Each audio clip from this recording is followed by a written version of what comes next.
Asa bisa le base we. Tieni asif. Adu sagut, adu regut. Kuna adu regut asif. Adu regut. Kule. Eh. Asa adu regut.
mbili ya ufumu wa Wimbe ndi modzi mamafumu oyambira fomu Kasungu mune akasamiro wako kwanamika tikamba pano nitsimikizire pano kuti ngati kulimika ngano kuna nkutheka wena ofuna madyera kuno kumunalibe mtenga waifika kama kulanoko chinali chosayamba akozekera mambowu kwa mwezi wonse wa Thunthu ndipo amayerekeza wena kuti mwambo lephereke komabe tikudziwa kale kuti matenda akovida alipo komabe anthu sawo zidomotsimikizika bwino chabwino tachokera madera osiyana tikudziwa kuti chipwirikiti ngati chimene chiyacho ndipo pamenenso mwina muliri wathu umafala kwambiri ndiyebe tingopepesa nokuti nanga si munthu sungamugwiri ali komabe angamfunitsisa kuti akaone mmene silili tikatafuna tikatangochita tukhatwakha pachibanja ndiye tipita kusizira kudziwika nditsimikizeni pamona kuti mmene mwaonera ndipo mmene anthu amayembekeza kuti mmodzi ichitikire taphwanya iwo malamulo chifukwa chonena kuti nangasandukitse ngalo amachiona ngati chokuphwekera koma matenda alipo ndithekere ndithu kutsimikiza nokuti pakati pa nkhosa anakwera apa sako mkhongono wa Wimbe ena tikamadera osiyanasiyana situzidziwe kuti tinali bwanji pamene pachapa chimene changotilephera kuleso kupempha kuunduna wa za umoyo kuti atithandizire maski atithandizire olo madzi osamamanja ndi sopo koma chifukwa cha kuchepekedwa kwa boma tinaona kuti nangasanthulira katika bwanje patekisiyo nakanisa kumatsimikiza kuti mwambo kuno kwa Wimbe waenda bwino makamaka wa usimu chief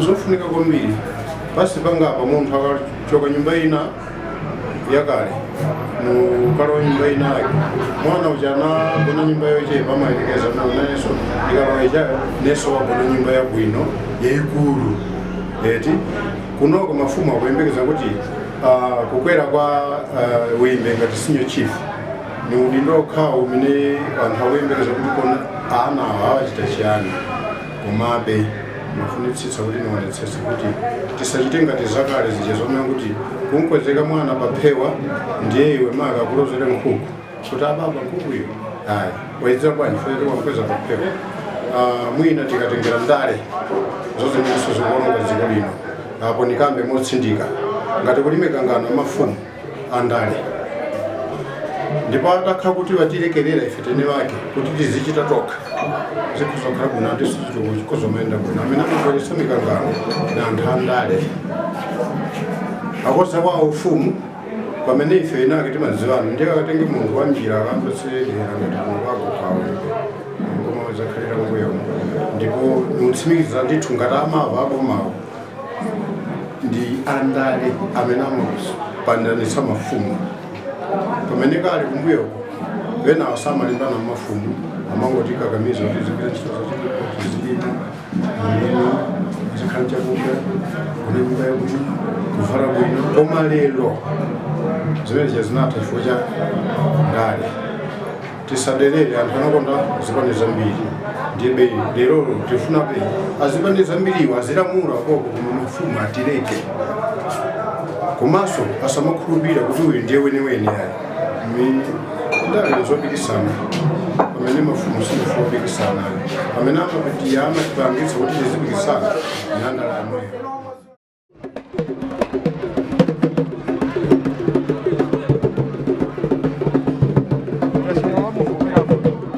maine niwewe unaosawasa mnalesi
chidule ndingoti ulemu ukhale m'malo mwache tematero chifukwa cha nthawi mutilole kuti tiyambepo mwambo wathu ndipo ndapemphe asinyo group kapinya kuti abwere malo ano. Asinyo group tabwerani kuti mutitsegule ndi pemphero. Tiyambike olemekezeka chisupi na malenga lugwatoka kugwamba suyu nthawi ino tili pano tikuyitanani makamaka chifukwa cha chikondi chanu kulola kuti anthu akhale ndi mafumu pakati pawo.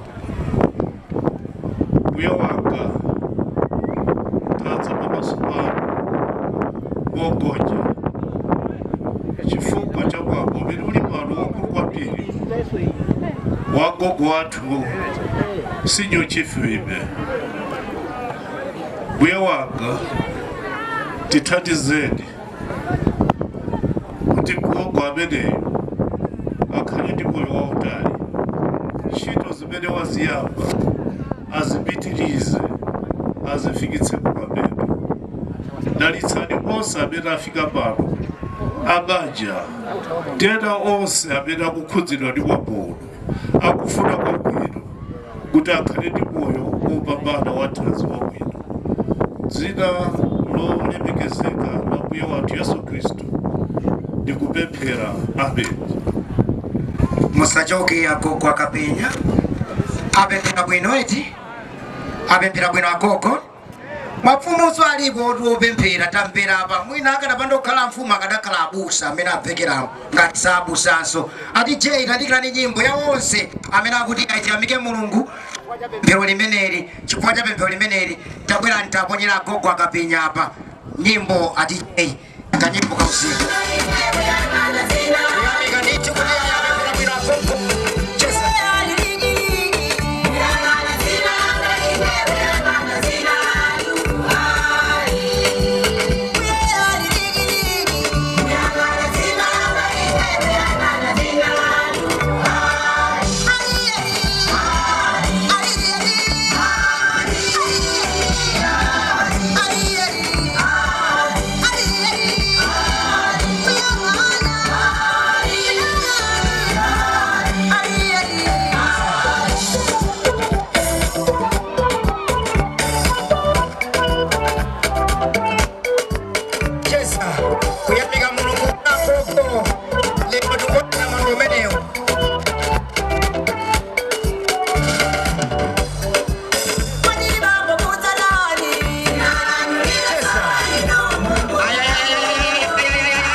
tachokoza kwambira DJ sebo kwambira.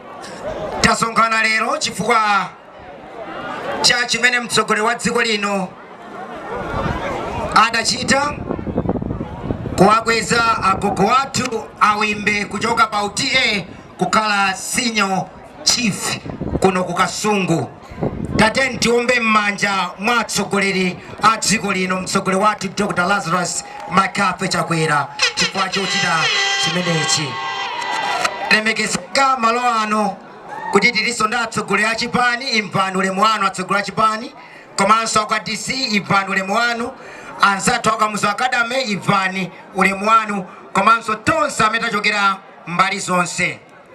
Leloli ndi tsiku loti tingokondwera za ufumu wa a Senior Chief Wimbe. Mwa ichi perekani wake akhale wayapo ndi yapo chifukwa choti tasangalala. Koma ine akakuti ayo anthu asandipatse chilichonse koma tithandizane kusangalala. Ndiwayitane pano amene atilongosolere mbiri ya ufumu wa awimbe. Udayamba bwanji kudzafika pano wayenda mtunda wotali bwanji. Apo siyano kaumba tabwerani kutsogoloko. Mbiri ya Senior Chief Wimbe ili motere. Senior Chief Wimbe awimbe ni nchewa weniweni pamiyambo pachikhalidwe zonse ndi nchewa ndithu monga mafumu ena onse achichewa. awimbe adachokera mdziko la Zaire Congo DRC. Kuchoka kumeneko adadzalowa mdziko la Zambia pamodzi ndi abale ake awiri Wimbe ndi winanso Kazembe. Adakhala pamalo otchedwa kuti Nyimba mkatikati mwa dziko la Zambia mzaka zimenezo. Atachoka apa adaganiza kukakhala kufupi ndi mtsinje wa Zambezi kumalo otchedwa kuti Mongu ndi Balotse. Koma chifukwa cha mavuto monga kusefukira kwa madzi mu mtsinje wa ukulu kwambiri ujochedwa Zambezi ndi kukokoroka kwa nthaka kumalo amenewa, Wimbe adaganiza zobwerera ku Nyimba. Wimbe atakhala pang'ono kumeneko ku Nyimba kuja adaganiza kusamukira mdziko la Nyasalande lero akuti Malawi. Ndipo atafika mdziko lino adalowera ku mpoto kwa dziko la Nyasalande ndipo adakakhala pa Chikula Mayembe. Atachoka pa Chikula Mayembe adatsetsereka kulowera ku nyanja ya Nyasa kutsatira mkulu wawo Karonga Mazizi yemwe adaphedwa ndi mkulu wa malonda wa ukapolo mfumu ya Chiluya yochedwa Mlozi Jumbe. Kuchoka kwa Nkhotakota kumeneku adalowera chakumadzulo kwa boma la Nkhotakota kukafika mboma la Kasungu. Muno mkasungu adadzakhala malo awa kufupi ndi malo otchedwa Ngulu Anawambe pa Champhantha. Atachoka pamenepa adadzakhala pomwe pali maofesi abwana mkubwa akale.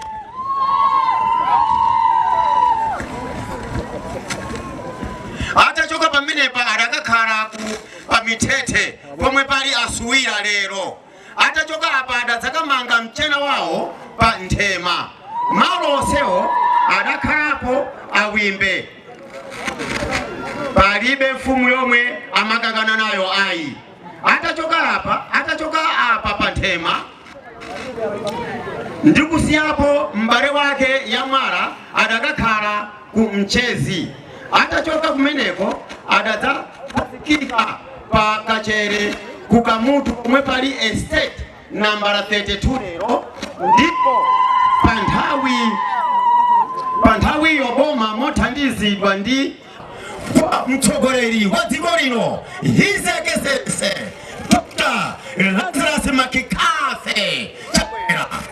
Pa chifukwa cha chimenechi Ambuya ndikuwapatsa moyo wamphamvu President pamodzi ndi banja lonse moyo wa thanzi ndi chisangalalo nthawi zonse ndi chomwe zabwino zomwe atichitira Awimbe ndi mafumu anzawo lero zithenso kukachitikiranso mafumu ena mdziko muno ngakhalenso konkuno ku Kasungu.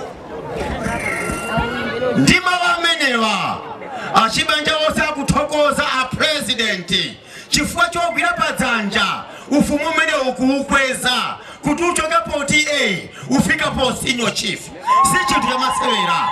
Kotero kuti banja lonse ndi dziko lonse limene Awimbe akulamulira akupereka mathokozo amenewa kwa His Excellency the State President of the Republic of Malawi Dr. Makikafe Chakwera. Chifukwa cha chimenechi pa chifukwa cha kuthokoza ofesi ya DC chifukwa cha kupereka mafero abwino kwa president kuti asainire kuti iwowo ifeyo tikwezedwe monga chigulu chafika pano kuti tsopano tikukondwera kuti ndife ndasino chief.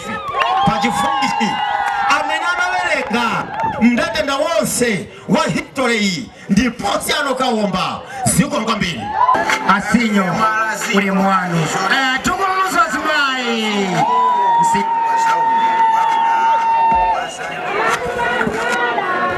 ziko kwambiri akawomba chifukwa cha mbiri imeneyo yomveka bwino ndithu tayamika kwambiri.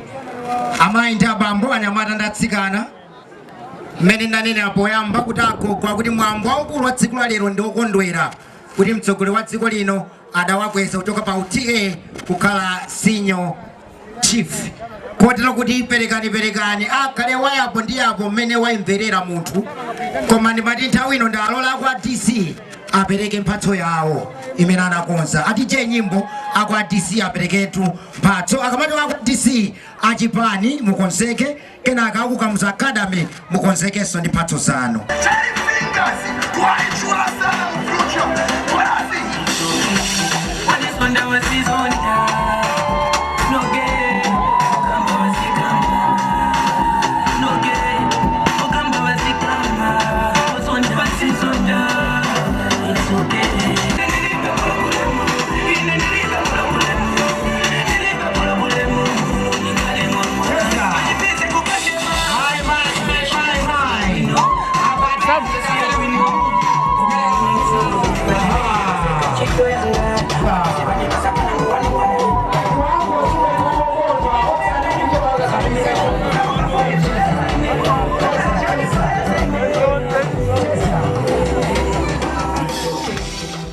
Atsogoleri achipani kuti nawonso abwere ndi mphatso yawo imene anakonza akapereke kwa gogo.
Kamuzu Academy ndi mphatso zanu mukonzeke. Cheza.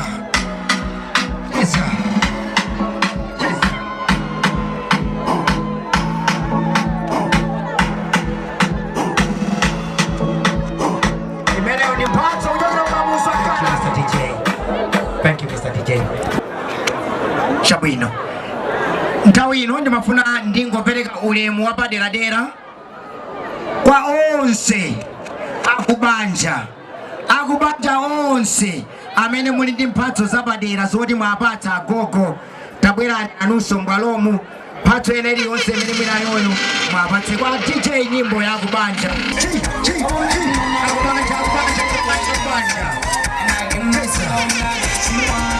Cheza amene unda kubanja titukukotoka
Fulani walele kutoka Mkulu.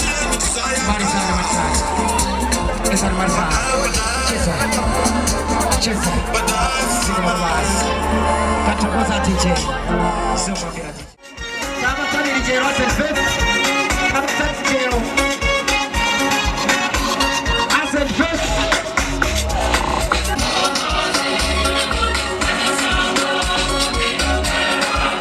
Chesa.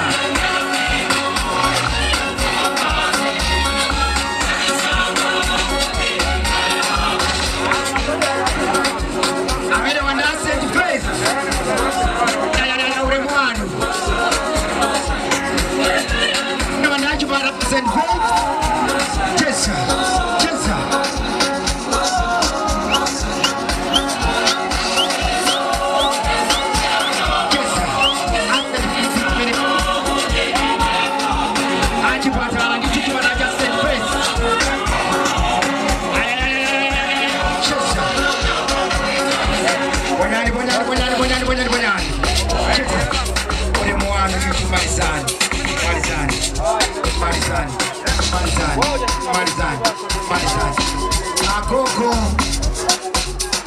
Antawa mbili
Matempata Akoko Kalonga Mazizi Mwene hao Asinyo Chief Wimbe Kudatila Nkhwere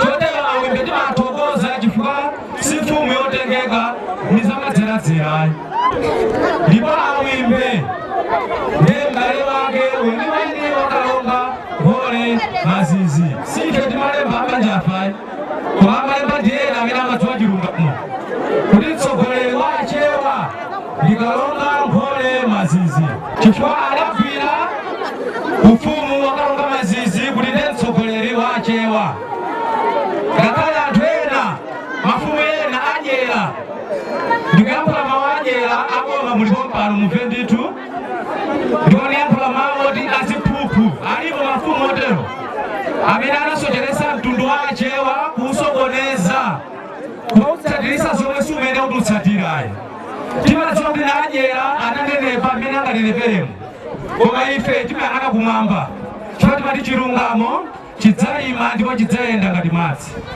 Chifukwa mbiri yachewa ilikwiye ndipo sinasokonezedwepo Koma wina kumanena kuti tisintha mbiri yachewa kufuna kuti zikomere Koma Wimbe sifumu yotero yayi Ndikupempha wina atulakani Osalekera boma limene mukuchokera Omboyang'ana kuti inuyo ndinu Malawi Dziko la Malawi sanje tuchitipa Chilungamo chimene chikhalepo Ndipo atulakani ndani mfufusepo nkhani zina ngati zimene tikuyakula panozi Mwina mpozo khala opambana Nkupata atulakani uyu mwazeru Adakafukula ziwezerezo mbisika apena anazipondereza Yeti matokoza kwambiri akoko Wimbe mtima muli napo Chonde Ngopempha Ambuye kuti azikusunganira moyo Tenti zikumbukirana nthawi zonse mmene makumbukirana Abale anu akazembe ku Zambia poti masiku ano mayendedwe ngovuta Koma ilipo nthawi mmene talongosola kuti tiyambenso kuyenderana monga kale Achumba mkhotakota aliko akundule aliko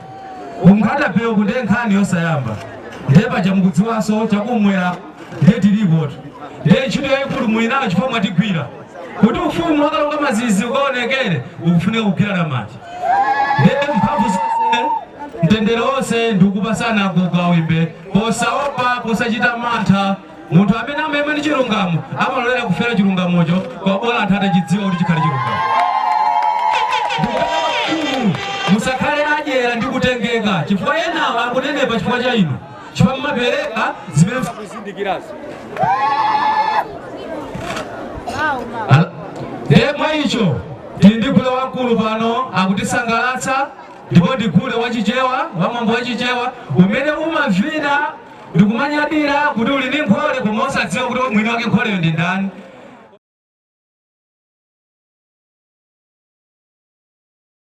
Gule Wamkulu adzikonzekera tiyambe ndi Gule amene wachoka kwa Chadika ku Dowa. Gule akonzeke.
Atopase.